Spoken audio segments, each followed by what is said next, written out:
suddenly got young overnight. Some of you might recognize him. This is in his role in Shaolin Temple. He is a martial artist. So last summer, Kung Fu master actor Jet Li posted photos from his hospital bed. He joked that his hardware was broken and that he was sent in to the hospital for repairs. But then by October this year, he looked like a completely different person, younger, healthier, almost reborn. So people began whispering, did he get his organs replaced? He denied it, even showing his bare torso to prove that he had no surgical incisions. But people weren't convinced because overnight he was jumping around like a kid. Now, not just Jet Li, there were two other actors, Sammo Hung, I believe from Hong Kong, and then a former news anchor, Ni Ping.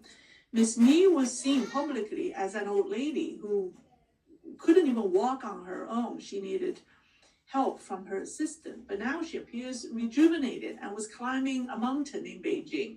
And these celebrities all showed the same sudden reverse aging, and it was so dramatic that people couldn't stop talking. Just as Chinese social media was drowning in conspiracy theories, a bombshell dropped. A series of videos promoting anti-aging services for the rich and famous went viral. Now enter Yu Wenlong, the woman standing at the center of the storm. She is a self-made billionaire in the medical aesthetics business, meaning cosmetic surgery. She claims she can help the rich and powerful stay young with what she calls youth blood. And she didn't whisper, she bragged. So in one video, she claims that at 55, she has the body of a young woman, healthier than her 25-year-old boyfriend.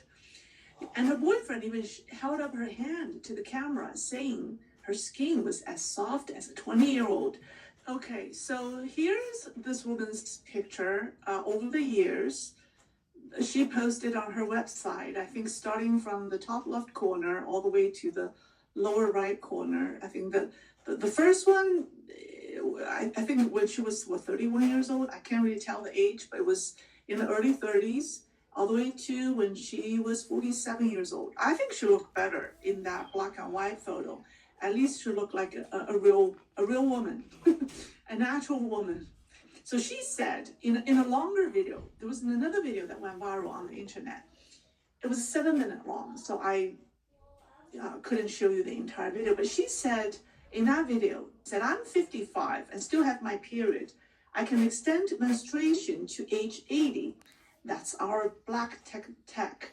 I change my blood every month. Each session costs 1.5 to 20 million. She even claims that some women became pregnant in their 60s. Here's how the young blood works, according to her. So she explained the technology like this. She said, we extract micro vesicles and young functional proteins from young men under 21. And she insists that each donor produces only a tiny amount, and you need the combined materials from many young men to treat a single client. And so her so-called blood replacement therapy is not drawing blood and using it directly. She says the blood must be extracted and processed, meaning this process requires massive pools of young blood donors. And she proudly claims her company owns its own blood bank and has spent over 10 billion renminbi acquiring a blood product pharmaceutical company, all to secure young men's blood components from donors aged 17 to 21. So suddenly the puzzle pieces clicked into place for the public. Now they understand why China's blood banks are always running low. These anti-aging treatments depend on youth blood, and in recent years, China has been aggressively pursuing young people to donate blood nationwide. Examples: college and high school students forced to donate or risk not receiving diplomas, parents of elementary school students told to donate blood, or their children won't get good report cards, and local governments launching huge voluntary donation campaigns. across the country. And people used to think this was for wartime preparation. I mean, I even believe so. Now the dots connect. Every class must discuss the social value of donating blood. Schools now push WeChat and Douyin content on blood donations, and blood center experts give lectures on campus. So over time, they've turned voluntary blood donation into what state media calls a warm and meaningful sight on campus. So this woman says it's all legal. And she said, we're a huge institution and publicly listed. If this were illegal, someone would have extorted us already. She also claims, she said, we haven't fully gone mainstream yet, but European tycoons have come to them, have gone to them to replace their blood a lot. And she also acknowledged that her hospitals conduct organ transplants as well as treat cancer patients. And she named two of her major shareholders. Number one is Malaysia's richest man, Robert Guo. And number two is a subsidiary of Haier Group, China's electronic giants. So if true, that would be explosive. Now here's the strangest part. These sensational videos are not censored, not moved, not even throttled. If in China, when something this sensitive goes viral unchallenged, it usually means someone far above is allowing it.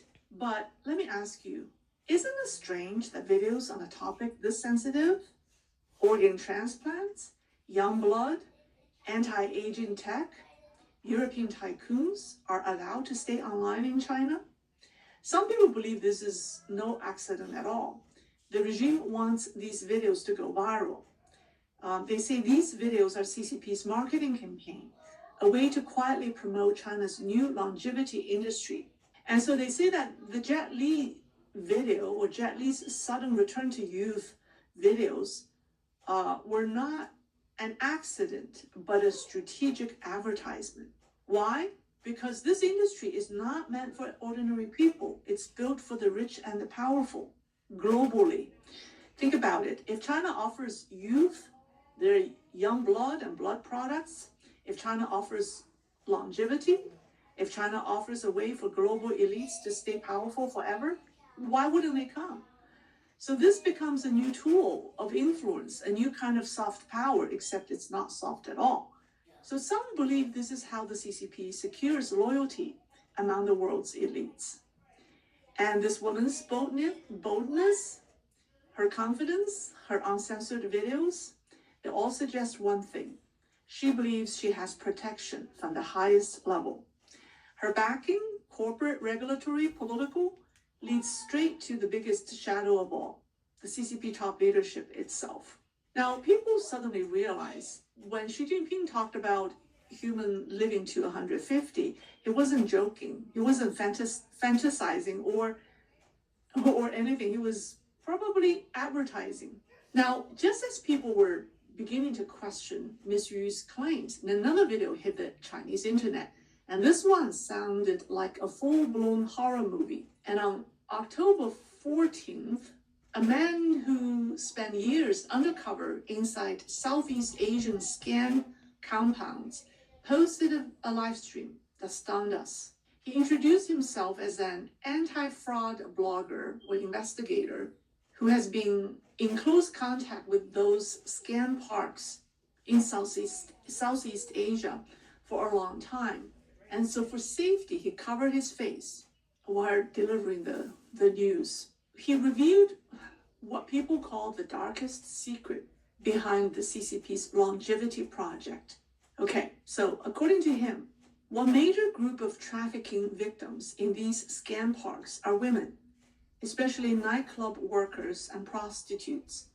These women are easily targeted and are often the most miserable victims, whether they are trafficked to Cambodia or to Mewadi in Myanmar or other parts of the world. Once in one of those scam parks, young pretty women are forced into sexual exploitation, serving as escorts and prostitutes. But what happens to women over 40 is even more horrifying. They're forced to sit in front of computers to run online scams. And at the same time, they're forced to become surrogate mothers, not through natural pregnancy, through direct embryo implantation, IVF style. Why? Because natural pregnancy produces one child. But with IVF, these women can be forced to carry 2 or 3 embryos at once. And this, he says, feeds into a shocking business known as, I have trouble saying it, the piglet baby industry chain. It's an industry designed to exclusively produce babies for profit. One piglet baby, he claims, sells for 3 million renminbi. If a woman is forced to carry 3, that's 9 million renminbi a year for the traffickers.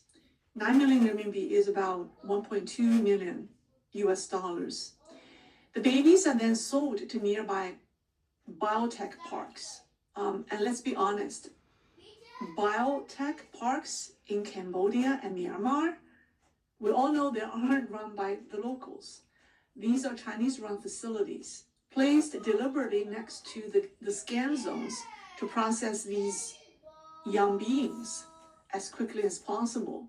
So according to this masked blogger, or whistleblower, I should say, these babies are not used for bone marrow transplants. I mean, their bone marrows are used. So they're processed into what he calls regenerative stem cells, which are then infused into wealthy clients. To make someone look younger, he says, you don't replace organs. You just inject stem cells with growth factors extracted from these babies. So what happened is medical people drill into the baby's spines, extract bone marrow, and cultivate blood-forming young stem cells, which contain the highest level of growth factors. And babies produce the most potent blood-forming stem cells. And once sold, these babies are kept in a room, not crawling on the floor, but placed in glass boxes like lab mice. Only during cleaning are they taken out to crawl for a moment. And then comes the profit. So they draw bone marrows from these babies every 6 months. 1 tube of bone marrow yields 3 tubes of regenerative stem cells. Each tube sells for 5 million renminbi. So that means 1 tube of bone marrow generates 15 million renminbi. And that's about 2 million US dollars every 6 months. And they said that only celebrities and business tycoons can afford it. He says, most people have no idea that this scam exists. And he swears that what he described is only a tiny part of what actually happens. So the public reaction has been pure horror. Online, Chinese netizens exploded in outrage. I mean, this video is posted outside China. This video isn't posted on the mainland Chinese social media. So people call this pure evil. Others said worse. Now, you know that these scam parks in Southeast Asia are not isolated criminal dens. They're intertwined with the Belt and Road Initiative. And in fact, CCP's own Global Times, its own official mouthpiece, published an article in 2019 with this title. Okay, the title says, Chinese entrepreneurs tell their Belt and Road stories, building a special zone in Myanmar's wasteland. And the article openly praises KK Park, one of Mewadi's most notorious scam park. It's called the KK Park. That article has since been deleted. So recently, many Chinese discovered tracking devices hidden in the soles of their new sneakers. People were terrified. So the person who posted this issued a warning. He said, if you find a tracker in your shoe, someone is following you. And if someone is tracking you, they may want your organs or your life. So people connected this mysterious shoe tracker to the missing youth, right? Because sneakers are mostly bought by students. So no wonder so many young people have vanished. You know, I think about it, young blood is openly advertised, and those missing kids, maybe the blood banks. Now, the tracker scandal made people think of something even more sinister: China's smart school uniforms. Since 2018, many primary and secondary schools in China require students to wear uniforms with RFID tracking chips sewn inside. These chips monitor when the kids enter and leave school, their identity, their purchases, even their real-time movements, all sent directly to parents and teachers. Now, parents are now paranoid. They said if bad people get this information, our kids could be taken. And the truth is, China's missing children and teenagers have surged in recent years into millions annually. Shoes with trackers, uniforms with chips, children disappearing, young blood in high demand.